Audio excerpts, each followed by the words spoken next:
Queridos, a paz do Senhor Jesus, sejam todos muito bem-vindos a mais um vídeo que nós estamos disponibilizando à igreja. Veio no coração do nosso pastor, às terças-feiras, nós separarmos para fazermos estudos. Então, logo de cara, assim, eu quero falar para os irmãos, não é pregação, nós vamos estar aqui de uma maneira bem informal, conversando sobre vários assuntos. Na semana passada, nós falamos sobre a questão do contexto bíblico, da questão da hermenêutica, né, que é a interpretação, da exegese. Isso tudo nos ajuda a, no momento que nós formos nos aplicar ao estudo da palavra, isso trazer uma luz, né, para o nosso conhecimento, isso a nos ajudar no caminho, no passo a passo. Hoje, nós vamos falar um pouco sobre questões históricas, né? Tudo aquilo que envolve a nossa fé, ou algumas coisas, né, que envolvem a nossa fé, no decorrer da história. Assuntos importantes e recorrentes. Às vezes as pessoas têm dúvida no tocante ao que a gente crê, no que a gente não crê, como que foi a formação, né, da fé protestante e tudo mais. Um assunto que tem surgido muito ao longo da nossa história, né, da igreja aí, recente, é a questão do calvinismo e do arminianismo. O grupo dos homens, por exemplo, me pediram para que fizesse estudos sobre isso, nós fizemos, depois pediram para retornar o assunto, nós retornamos, mas hoje, como nós estamos falando a toda a igreja, nós vamos falar agora de uma maneira mais geral, mais tranquila, mais didática, que é para a gente poder trazer aí luz sobre esse assunto, tá certo? Mas antes vamos orar para que a gente possa estar pedindo direção ao Senhor. Pai, no nome do Senhor Jesus, clamamos que o Senhor esteja conosco nesse momento que vamos estar estudando sobre as coisas que estão diretamente ligadas à nossa fé. Nós estamos aqui para aprender, porque também é importante nós aprendermos sobre tudo aquilo que aconteceu com os nossos irmãos, pessoas que foram bravas e morreram por amor ao Evangelho. Nós nos dedicamos nesse momento ao estudo da Tua Palavra e pedimos a Tua orientação, no nome do Senhor Jesus. Amém, queridos? Graças a Deus. Vamos junto, então, o caminho ele é bonito, né? Nós vamos aí, percorrer, passear pelas linhas da história, tá certo? Vamos lá. O calvinismo e o arminianismo eles vão acontecer no período pós-reforma protestante. Aí a gente precisa já pontuar aqui algumas coisas. Por que pós-reforma protestante? Porque o calvinismo e o arminianismo eles vão acontecer lá no ano de 1618. Então, nós estamos falando de 100 anos após a reforma da igreja, que aconteceu no ano de 1517. Tá certo?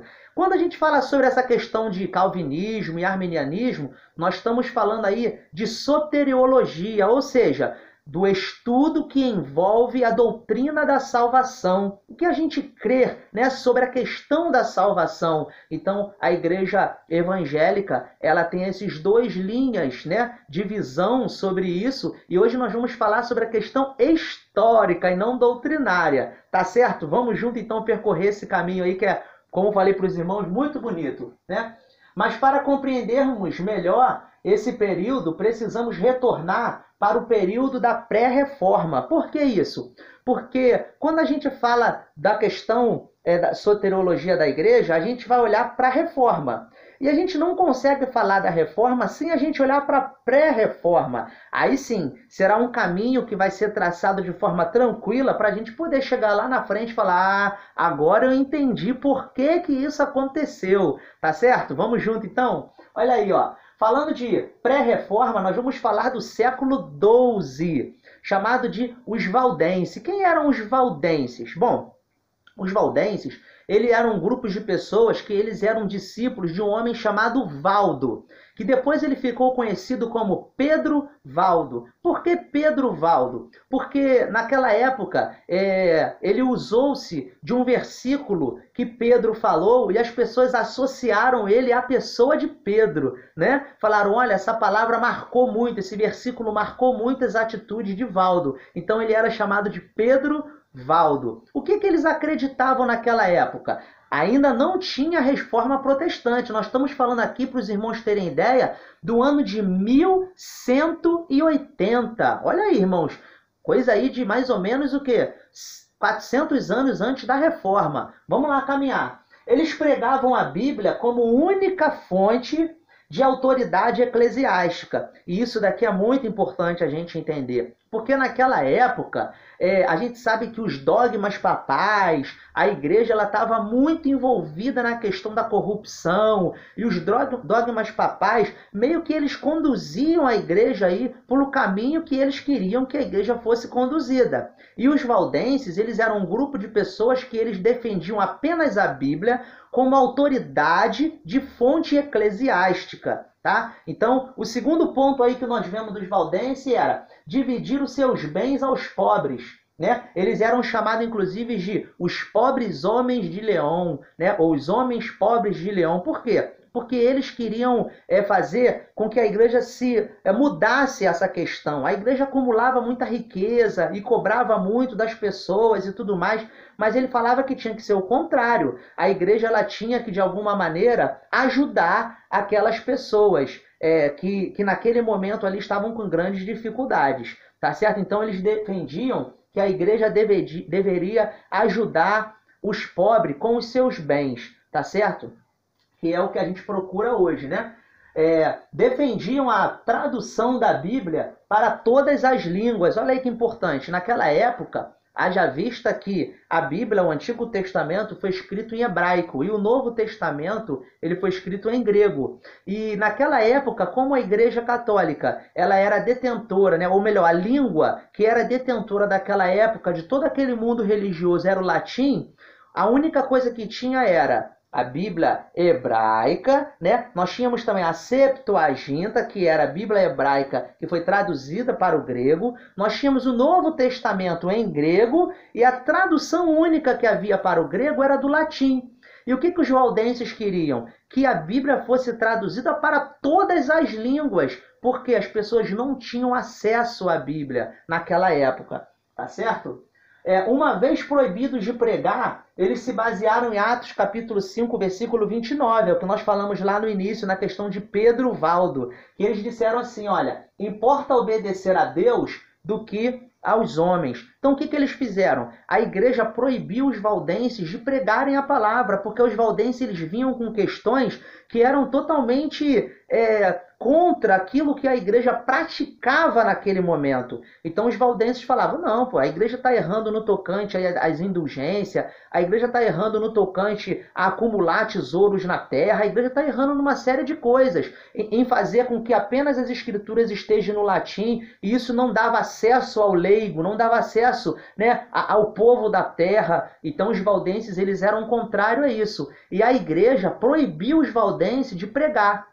O que Valdo falou? Importa-nos agradar a Deus do que agradar aos homens. Por isso que ele foi associado a Pedro, chamado então de Pedro Valdo, né? Então vamos dar continuidade aí, diz assim, ó, começaram então a ser perseguidos no período da Inquisição, no ano de 1184. Olha que importante, nesse período da Inquisição, nós sabemos que muitas pessoas eram mortas na fogueira, sendo acusadas de bruxaria, sendo acusadas de desobediência, sendo acusadas de rebeldia. Então a igreja praticava verdadeiras atrocidades, uma época aí escura, né? na história da nossa igreja, da fé. E aí nós estamos falando mais ali da igreja católica nesse momento, tá certo? Reuniram-se em casas e em grutas, devido à perseguição iniciada pela Igreja Católica. O que aconteceu?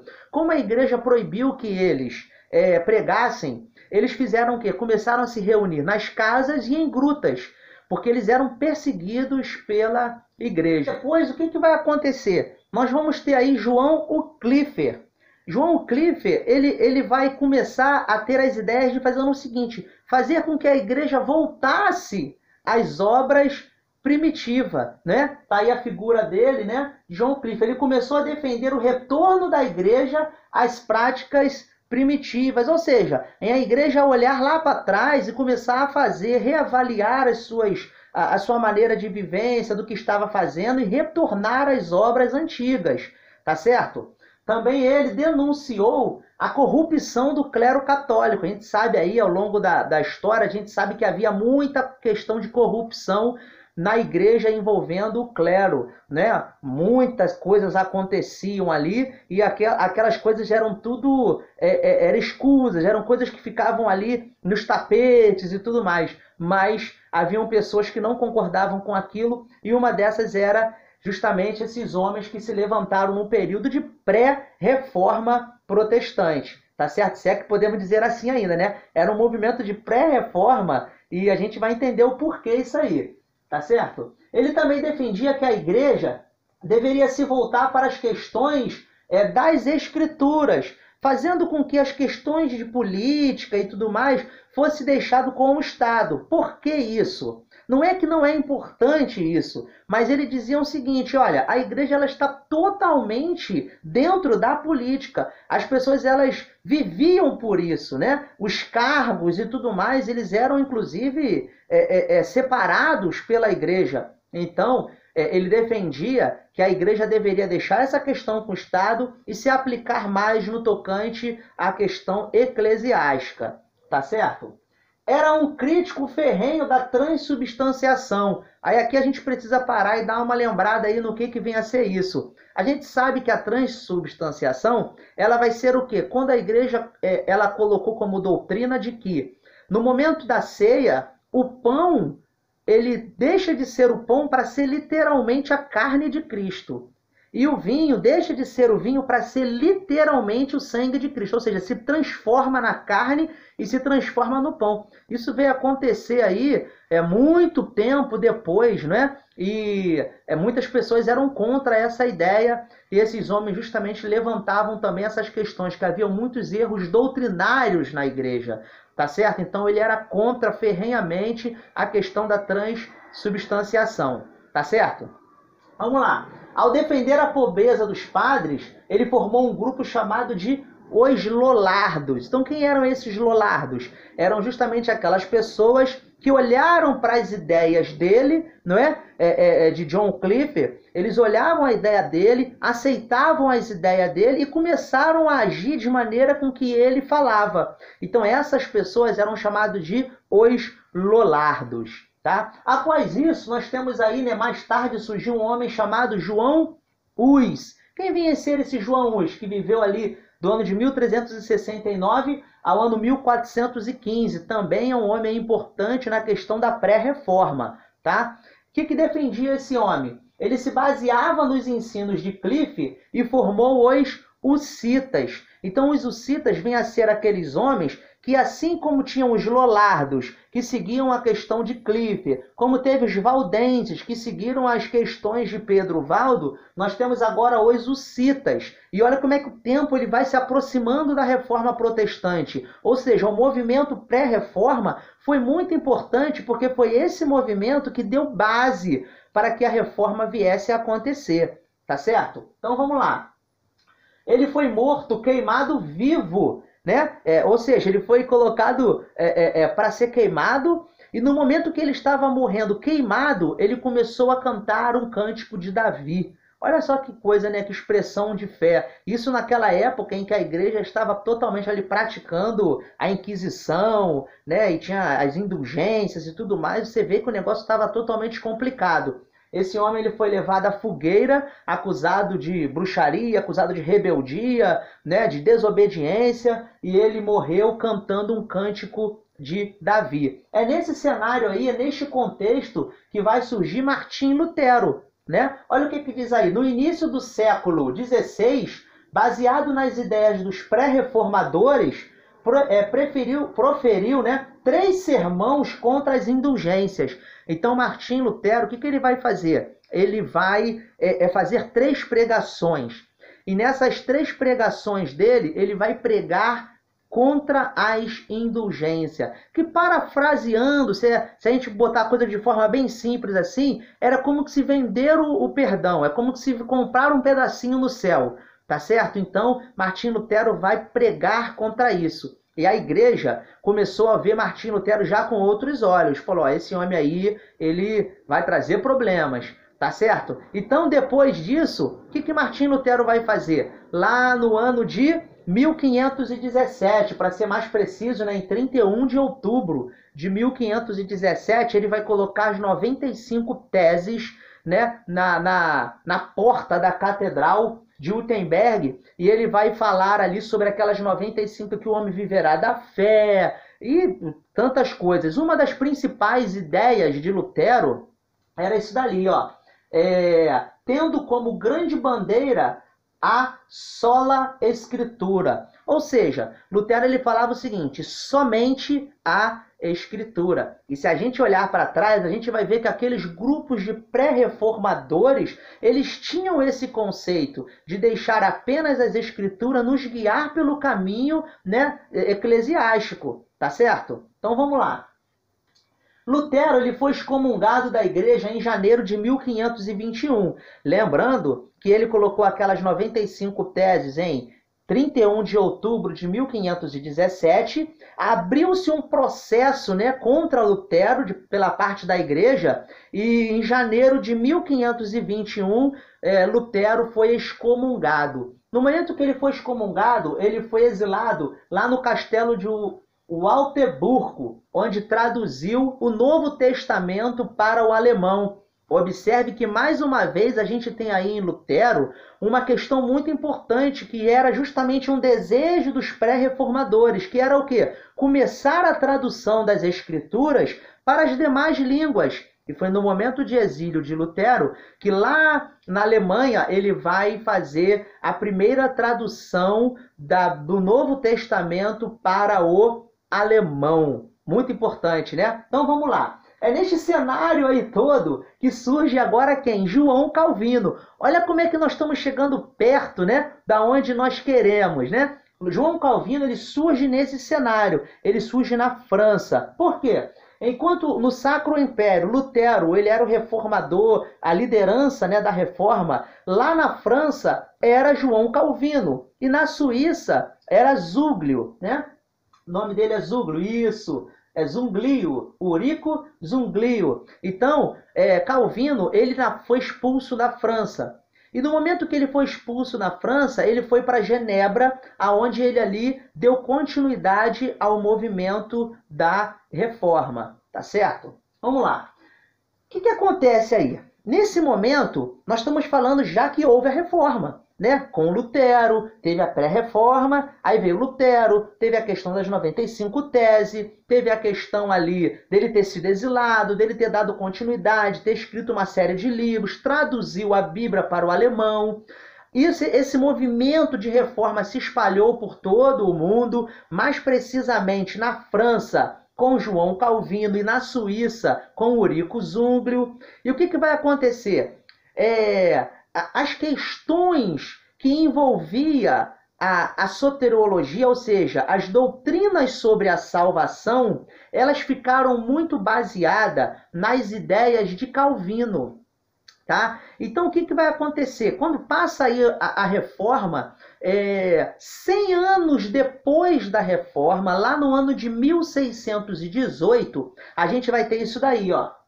Após 100 anos da reforma, acontece o Sínodo de Dort. O que é esse Sínodo de Dort? Sínodo porque é uma reunião eclesiástica, e Dort porque era o nome da cidade. Tá certo? Esse Sínodo de Dort, ele vai acontecer ali com os discípulos de um homem chamado Armínio. E também depois vai ter os discípulos de um homem chamado Calvino, que é justamente esse que nós vimos aí da reforma, tá? Olha aí. Este debate vai ser feito entre os discípulos de Armínio e os discípulos de Calvino, tá? Vamos dar continuidade. Para a gente compreender melhor sobre esse debate, nós precisamos olhar lá para o período da patrística. Vamos entender bem aí. Nós estamos falando que no ano de 1618, a igreja ela já estava reformada, tá? E a base soteriológica da igreja, ou seja, a doutrina que envolvia a salvação, no tocante à salvação da igreja, ela estava sendo baseada nos estudos de Calvino. O que vai acontecer? No Sínodo de Dort, peço desculpas, irmãos, o telefone está tocando, mas daqui a pouco vai parar, tá bom?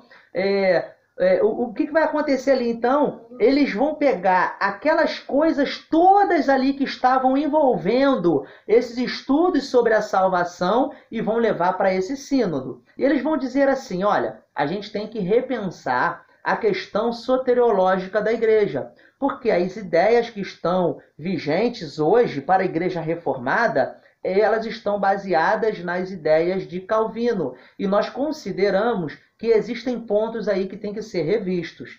Então isso vai nos remeter lá para a época da patrística. Época da patrística, lembrando bem aos irmãos, que vai ser o quê? Do ano 1 ao ano 33, é o ano que Jesus esteve sobre a terra. Do ano 33 ao ano 100, é o chamado período apostólico. Do ano 100 ao ano 500, nós temos aí o período da patrística. Foi nesse período onde o Novo Testamento ele foi canonizado, aonde a igreja ela se mundializou, ou seja, foi um período ali de grandes avanços e também de muitos retrocessos, tá? Então a gente depois vai estar falando mais especificamente sobre a questão da época da patrística. Lá nessa época, nós tínhamos dois homens.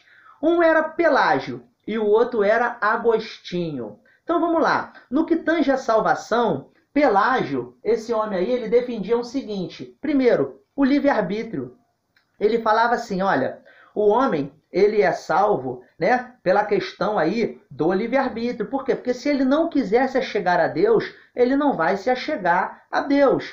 A segunda coisa era a presciência, ou seja, o homem, ele era salvo mediante a presciência de Deus. Deus sabia que aqueles que iriam aceitar e aqueles que não iriam, mas isso estava condicionado ao aceitar ou não do homem, por causa do livre-arbítrio, tá? A segunda coisa era as obras. Em Pelágio diziam o seguinte, embora as obras não salvem, nós não somos salvos pelas obras, nós somos salvos para as boas obras. Então as obras elas devem refletir o bom comportamento de uma mente transformada, né? E por último, ele vai falar ali que o homem podia cair da graça, ou seja, o homem podia perder a salvação.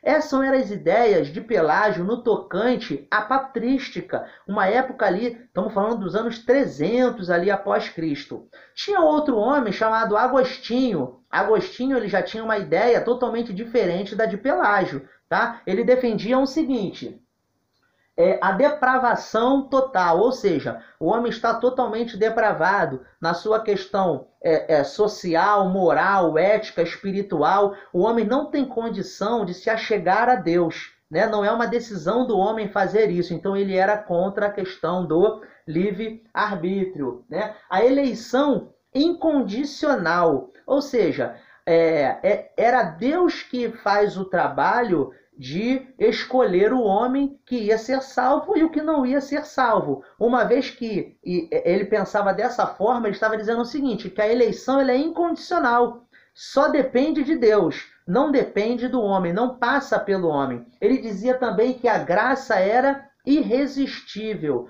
ou seja, no momento em que Deus ele olha para o homem e decide salvar esse homem, o homem não consegue resistir ao convite de Deus, tá? E a última coisa era a perseverança dos santos, que uma vez que esse homem fosse escolhido por Deus para ser salvo, ele iria perseverar até o final. Essas são algumas discussões que estavam havendo lá na época da patrística. Agora nós vamos sair da época da patrística e vamos lá para o Sínodo de Dort, ou seja, 100 anos após a Reforma Protestante. E lá vai ter duas questões aí diferenciadas, tá? Voltemos então ao Sínodo de Dort. Os remonstrantes, quem eram os remonstrantes?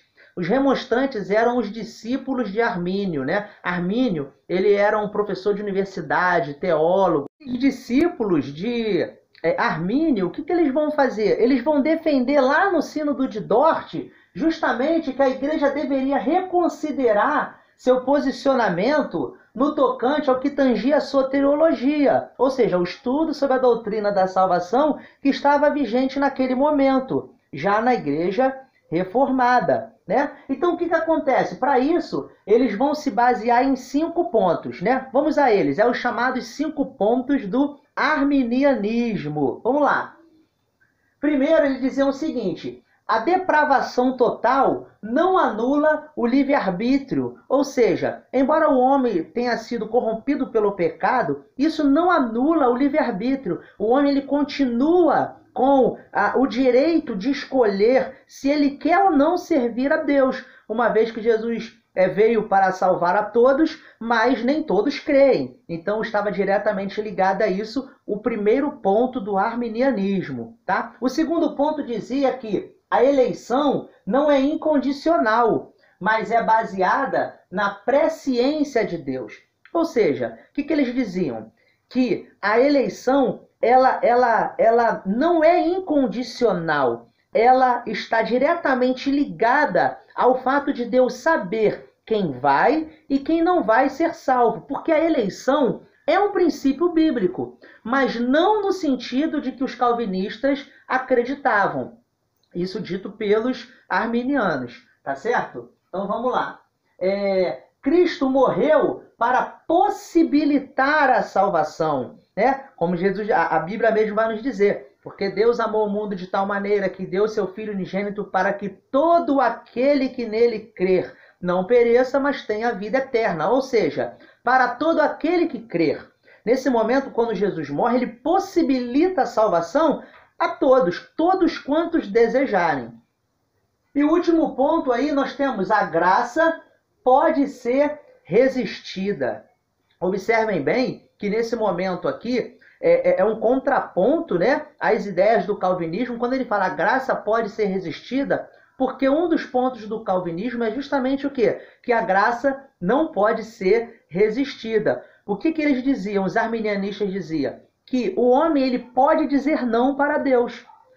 Ele tem o livre-arbítrio de dizer não para Deus. Ele não quer seguir a Deus, ele não quer servir, ele não quer a salvação em Cristo. Tá certo? E nós temos aí, por último, o homem pode perder a salvação. Ou seja, uma vez que o homem tenha sido salvo, ele pode perder esta salvação, tendo em vista que ele pode ter de forma descuidada com a sua vida eclesiástica, ele pode se abdicar do evangelho, ele pode negar a Cristo e vir a perder a salvação. Tá certo? Então vamos lá agora aos 5 pontos do calvinismo, tá? O calvinismo, então, o que acontece? Eles vêm e eles recolocam aqueles pontos que eram pontos já fixos do calvinismo, que é a questão, primeiro, da depravação total. O homem está totalmente depravado. Com isso, ele não tem condição ética, moral e espiritual para se achegar a Deus. Tá? O segundo ponto era, a eleição é incondicional, ou seja, ela não depende do homem. O homem não tem como dizer se quer ou se não quer a Deus. Essa é uma questão de Deus. Eles acreditavam que, uma vez que Deus olhava para o homem, escolheu aquele homem para ser salvo, é incondicional isso, é uma questão de Deus e não dos homens. Eles diziam que a expiação era limitada, ou seja, que Cristo morreu não para salvar a todos, não para possibilitar a salvação a todos, como diziam os arminianistas, mas era apenas para aqueles da qual Deus escolheu para ser salvos.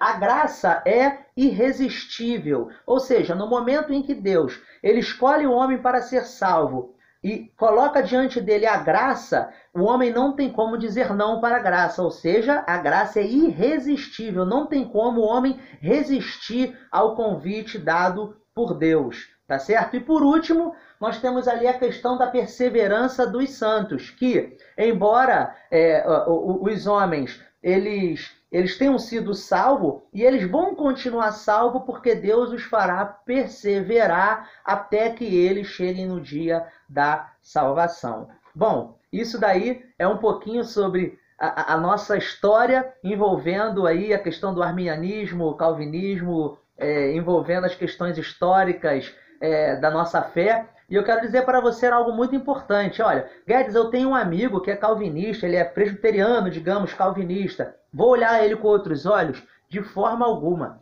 Todos nós acreditamos, nós evangélicos, acreditamos que a salvação está em Cristo. Mas A maneira com que nós chegamos a Cristo é que o ponto de vista se divergem, mas a maneira com que o homem é salvo, há uma convergência total. O homem é salvo através de Cristo. Bom, os arminianistas vão dizer, agora para a gente poder concluir, que a salvação, o homem tem livre-arbítrio, o homem pode ou não se achegar a Deus, o homem pode resistir ao convite de Deus, o homem pode perder a salvação, não é? Tudo isso é uma questão arminianista. E os calvinistas já vão acreditar que o homem é o quê? Ele é eleito incondicionalmente, que a graça de Deus ela não tem como ser resistida, né? Que o homem vai perseverar até o final, ou seja, o homem não tem como perder essa salvação uma vez que ele tenha sido salvo. Então nós temos visto aí que nesse quesito os pontos de vista se divergem. Mas a salvação está em Cristo, tanto arminianista como calvinistas creem exatamente na mesma coisa nesse sentido. A maneira com que nós chegamos a Cristo é que, como nós falamos, a ideia se diverge aí um pouco. Tá certo, querido? Fica com esse vídeo. Espero ter sido o mais claro possível. O tempo é curto, então às vezes a gente corre um pouquinho. Se alguma coisa não ficou clara, entre em contato com a gente. Pode perguntar ao pastor, o pastor vai responder a vocês. Pode perguntar também a mim, que se eu não souber, eu vou levar para o pastor e vou perguntar. E se a gente não lembrar, a gente vai no livro, a gente pesquisa para poder dar sempre o melhor para os irmãos. Tá certo? Fiquem na paz, Deus abençoe e até o próximo vídeo.